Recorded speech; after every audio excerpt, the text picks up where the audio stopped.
I'm going to ask a favour of you, first of all. I want you to please humour me by acting as if you're really, really excited to hear my talk so that I can take a picture of you all.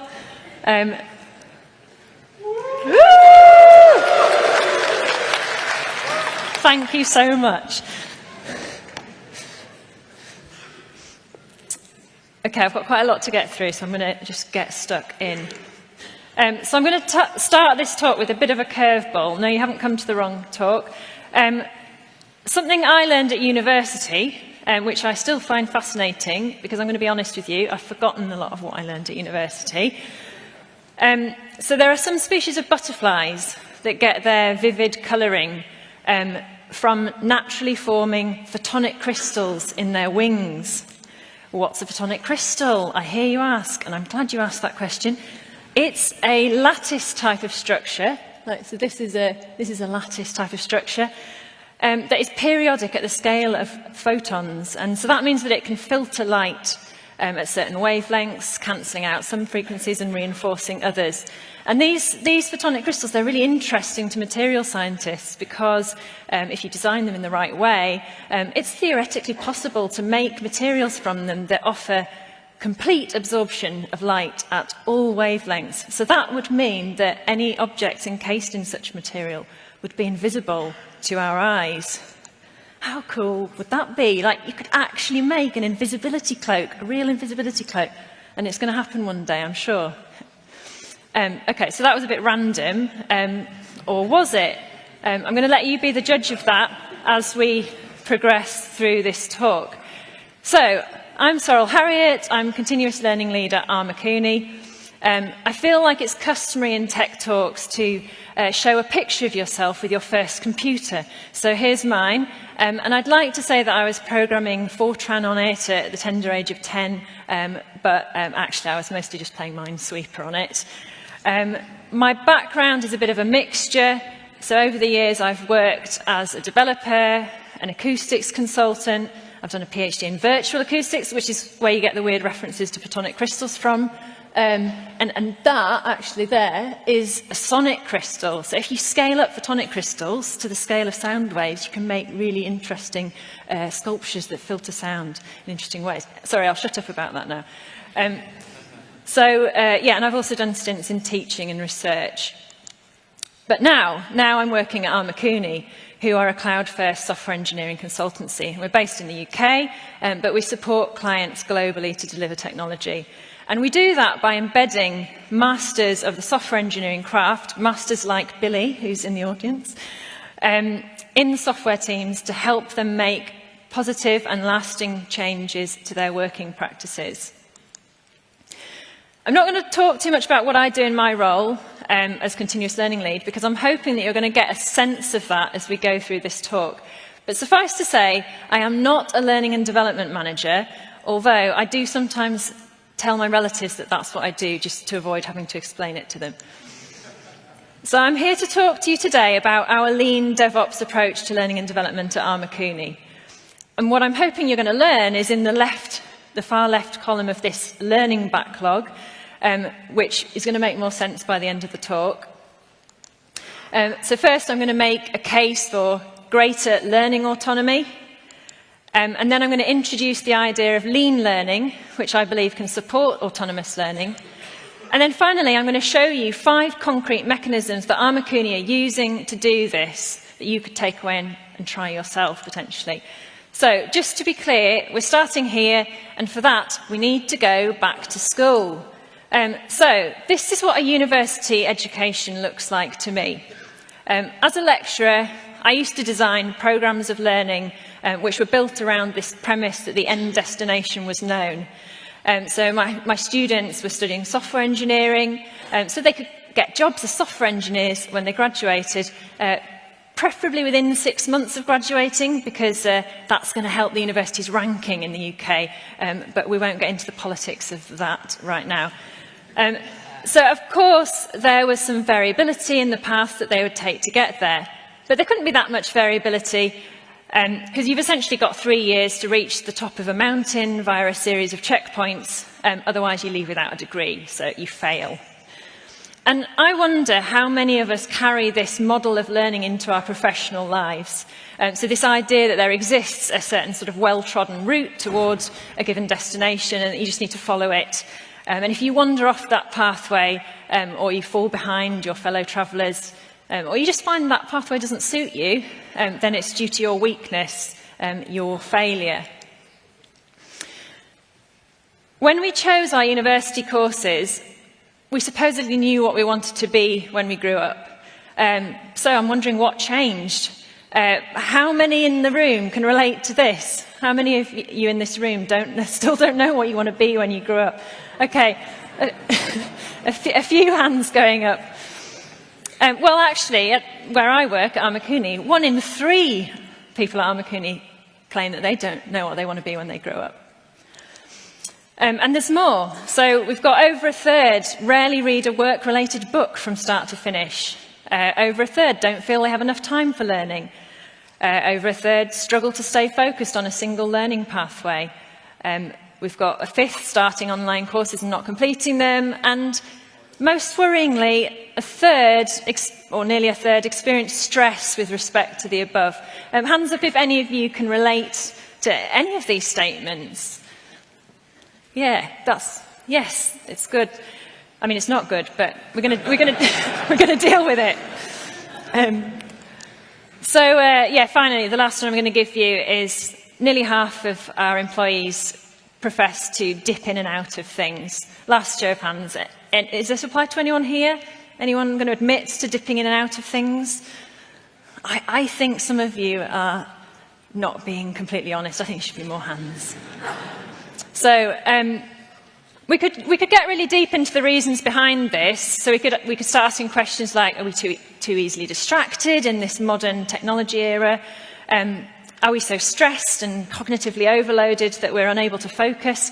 Yeah, possibly there's some of that. But that's not the narrative I'm going to go down today. The narrative I'm choosing to go down today is that maybe this isn't such a bad thing, and it certainly needn't be such a source of stress.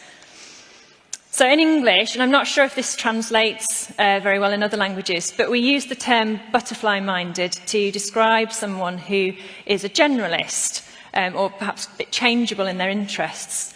And it has a kind of negative connotations, because culturally we seem to value hyper-focus, or what you might think of as sort of Hawkeye vision. Now, I'm not suggesting that being unable to focus is a bad thing, but I do wonder if we sometimes place an unreasonable amount of emphasis on staying focused on a predictable, linear pathway sometimes. And where does this idea come from, that being hyper-focused and following a pathway that perhaps someone else has mapped out for us, where does that come from?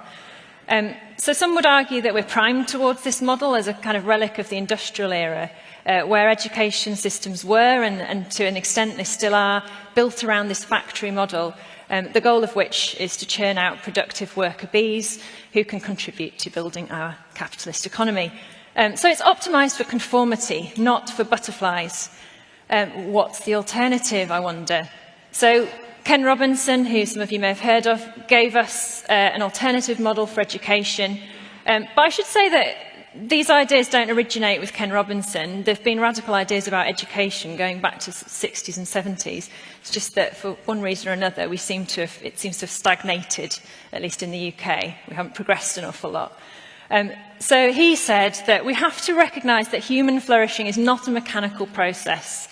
It's an organic process, and you can't predict the outcome of human development. All you can do, like a farmer, is create the conditions under which they will begin to flourish. So we can kind of imagine how this plays out for our children. So as in, we can let them pursue their own interests, we can embrace curiosity-led learning. But how does it translate in the world of work? What does it mean for leadership?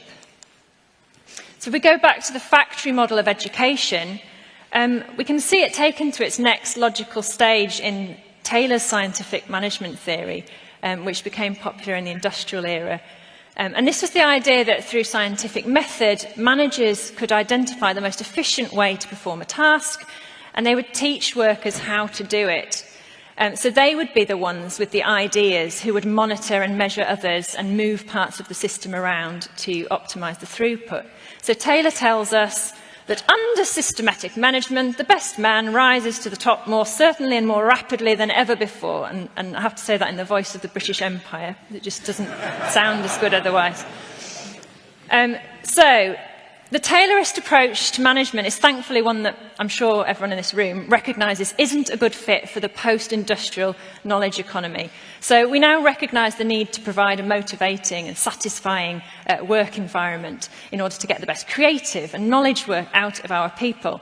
And it's this realisation that inspired people like Sanger to imagine a new style of leadership. So one where people are not measured and instructed, but supported to learn autonomously.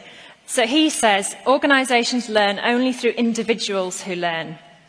And this is in direct contradiction to Taylor, because it fundamentally changes the role of leader from someone who instructs others to someone who fosters autonomous learning. So, how might the leaders of today's fast-paced and rapidly changing workplaces, i.e. you, support the learning and growth of your butterfly-minded employees? So that's really what we're here to think about today. How might we, as leaders, create the conditions where people will learn autonomously, both independently and collectively, and of course in dimensions that are going to bring value to our businesses? So first, I think we have to trust in the idea that human beings are hardwired for learning.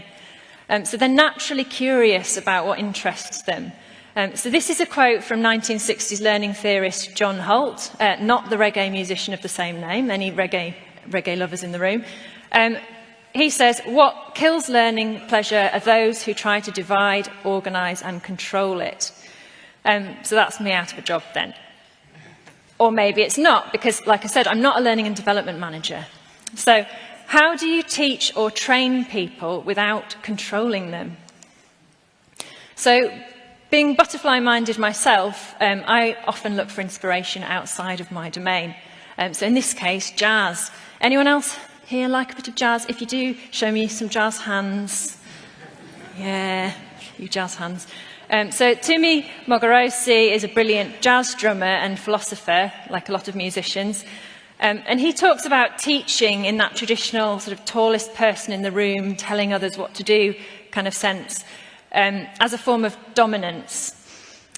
This kind of teaching is what we see reflected in the factory foreman of Taylorist management theory, and it's still, sadly, we still see it reflected in our education system as well. But he talks about the greatest teachers being embodied, so meaning they are masters in their craft who expose other people to what is possible. I like to think that's what we do at Armakuni. Exposing people to possibility is an approach to leadership that focuses on awareness development. So I believe that it's awareness development that is key to unlocking continuous learning, and it's the key to growing butterflies. This is a quote from Dorothy Siminovich, who's a coach and author. She says, horizontal learning is essentially technical training, so it's a transfer of content, information, techniques in focused areas.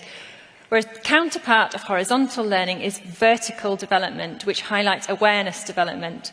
So she's making a distinction here between horizontal learning as in just knowledge acquisition versus vertical learning as in awareness development. And she emphasises that the two are complementary, not competing models. So let's look a bit more closely at what we mean by vertical development. So vertical development is not about developing skills, it's about developing how you think. So it involves building self-awareness, awareness of your environment, and systems awareness. And the point I'm trying to make here is that in order to grow our butterflies, who will learn autonomously, we must support them in their vertical development as well as their horizontal development. So this is where we are now. I've given you my arguments for why I think learning should be autonomous, and we're about to see how Lean and DevOps might help us to learn autonomously and vertically. So here we see 4 of the 5 Lean principles. Don't worry if you're not familiar with Lean principles, you can just let this, just go with it, it's fine. I'm going to attempt to explain how they can be applied to learning.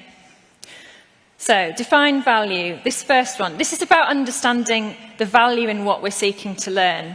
So that means having vertical awareness. The second one, map value stream, it's about defining the actions that you're going to take to generate that value. Then we've got create flow. So this is about maintaining flow, or you might think of it as forwards momentum, which can mean focusing on habits and behaviours that can support that learning. And then fourth, we've got establish pull. So that's about figuring out how to make sure that we're able to practice or apply what we're learning now, because that's what's going to help to create that flow and make the learning more impactful. And if we apply all these four principles to learning, then I think together they embody the fifth principle of continuous improvement. Now, this seems a bit abstract. Maybe we can look for a more actionable model for continuous improvement. Okay, so here's one. Hands up if you're familiar, if you've seen this before, Toyota Improvement Kata, familiar with a few people here.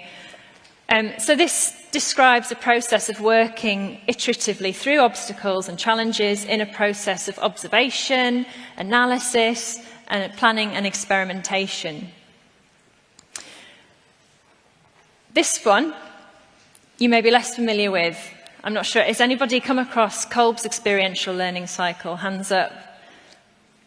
Ooh, very few hands.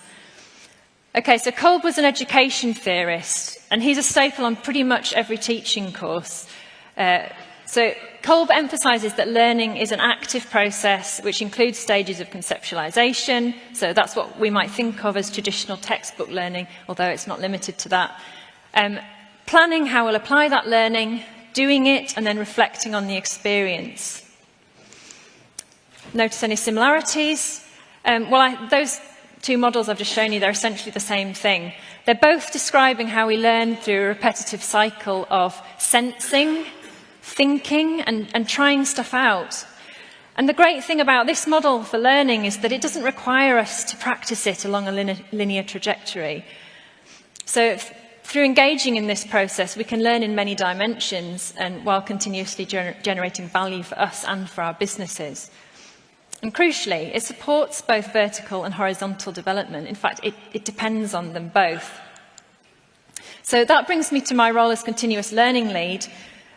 So I'm working at Armakuni to embed behaviours and mechanisms that support that lean process approach to learning and development. And so for that, I tend to think in terms of these four learning behaviours and use them to guide the continuous learning mechanisms that we implement. So we've got coaching, reflective learning, feedback, and community. And in what's left of this talk, I'm going to show you some of the concrete mechanisms that we use. So first, I want you to meet Ronald, Shane, and Joe, who are three of our beautiful Armakuni butterflies.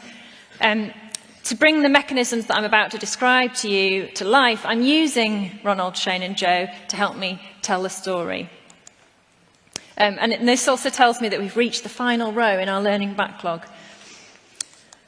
So the story centres around Ronald and his learning journey. Shane and Joe are important figures in Ronald's learning journey, and you'll soon find out what makes them so. So when Ronald first joined Armakuni, he was encouraged and supported by Shane to build and maintain some kind of learning backlog, something like this. A learning backlog is a fluid artifact.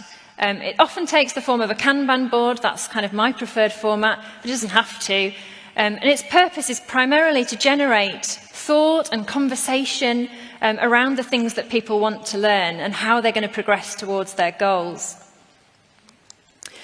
And in exactly the same way that you would for software, you optimize for flow by breaking things down into very small and manageable chunks that have an established value and setting actions against them. And for pull, to create that pull, the action should include things that can be undertaken within their regular work. And the process of building and maintaining this kind of backlog, it opens up conversations that support awareness development as well. So this particular example that you're looking at on the board, it's got quite skills-based goals, but I've seen backlogs that lean much further towards human skills as well.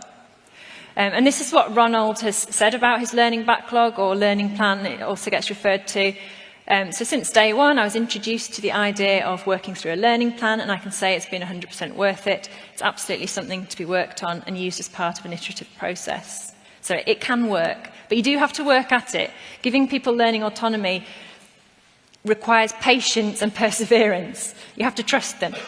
So the learning backlogs wouldn't be possible without a second important mechanism, which is the pastoral management. So Shane, who you might remember from the previous slide, is Ronald's pastoral manager. And the pastoral manager works with an individual in much the same way as a coach would. They offer a combination of coaching, mentoring, and some elements of line management. But their role is to encourage and support awareness development and goal setting. And this is what Ronald has said of his pastoral management support from Shane. So I've enjoyed having a regular meet-up with my pastoral manager. They've always listened to any areas I've expressed an interest in learning, and have provided information about what my next steps could be. And below that, I've got a couple of other pieces of feedback from other people on the pastoral management support they've received. Next, okay, so on to the third mechanism. I've done two. We've now got Joe. So Joe here is representing the mechanism of engagement leadership. So I work with leaders like Joe to help them embed behaviours in their teams that are going to accelerate learning flow and create that pool for learning actually within the work that people are doing. So I've worked with Joe on his own version of a learning backlog, and a learning goal for Joe was about supporting his team to grow and by getting them to take on more responsibilities. So through our conversation, Joe came up with his own experiment, which involved working with each individual team member to connect their personal learning needs to the activities that needed to be undertaken within the engagement. And these are then communicated freely within the team so that they can support and provide feedback to one another. So it's making learning visible within your team. Another important aspect is connecting the learning goals to the in-work activities, as that gives each team member an objective indicator of their growth. So what does this mean for people like Ronald? Well, it means this. And note that progress here isn't evidenced in certificates passed, courses completed. It's evidenced in the actions that people undertake. Mechanism 4. So let's assume that Ronald does need some additional training or knowledge before he can take on the additional responsibilities that he might have agreed with Joe. So for that, we have learning days, as well as a generous personal learning budget, which people are free to spend on all sorts of different things that are going to support their learning and development. Learning days are monthly days that are set aside for the whole company to learn, which can mean learning independently, or it can mean collaborating with others, teaching one another, or attending workshops together. We tend to bookend the day with a stand-up at the beginning and an end-of-day demo or a group reflection to create visibility of what others are doing and to foster accountability for learning. And then in addition to the monthly learning days, we also have monthly, well, we call them AK days, which are whole community learning and culture building events. So if you're hot on the maths, that's 2 days a month, which is 10% of a full-time employee's working hours, which are dedicated to learning and community. And what makes AK days particularly special is the effort we put into making them peer-led and transformative. So we've got time, so I'm just going to briefly explain how that works. So each month, we have a different team take ownership of the agenda. So that it's the team's job, the AK Day team's job, to set the goals, the activities, and the format for the day. So that means that we can get a really different experience each time round. I support from the outside. I maybe feed in wider organisational learning goals. But we also invite ideas and suggestions from individuals as well. And they just need to get the buy-in from an AK Day team or show the support for their idea elsewhere in the company. Okay, so I've just shown you 5 mechanisms by which Makuni are trying to optimise for learning flow. We've got others, but this presentation, it's got to end soon, so I can't do them all. But now we've got Confucius turning up to burst my bubble by asking that question that no one wants to hear. Does it actually work? Does it improve business outcomes? How would we know? Is it even possible to measure the effectiveness of a learning and development strategy? So I'm going to confess that this is part I'm still working on. We know that learning culture is associated with higher performing software teams, thanks to DORA State of DevOps report and numerous academic studies as well. But what still seems a bit unclear is how you successfully evaluate it. One thing we've tried to do at Makuni is to devise a learning culture survey which explores people's attitudes in various dimensions connected to learning.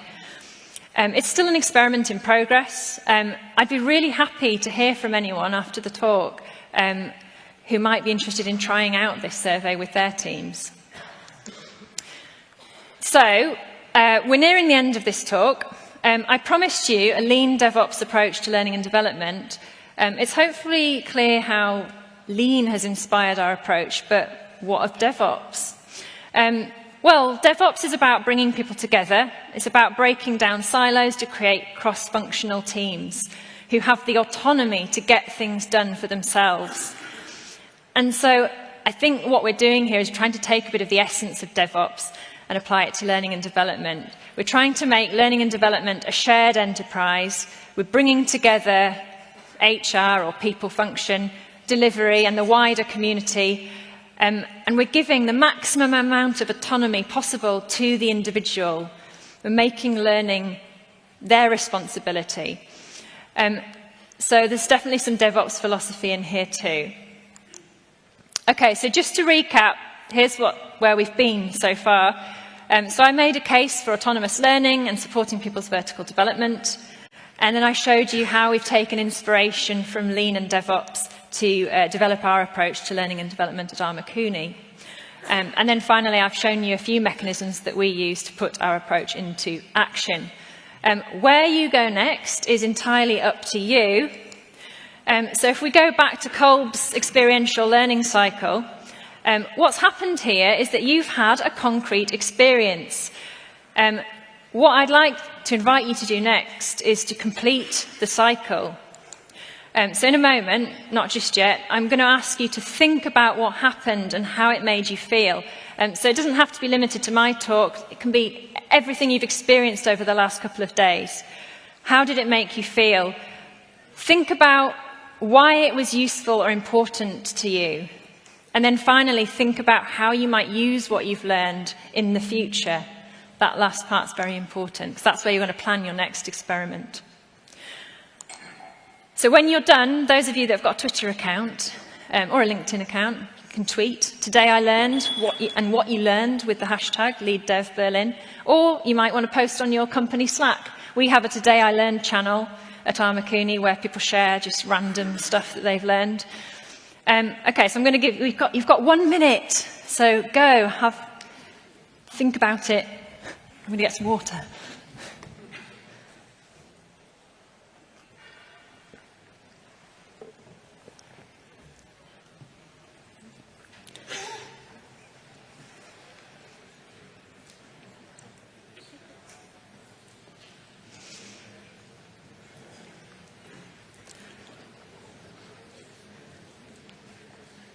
Okay. So time is up. It was a short minute, sorry. Thank you. Thank you so much for listening.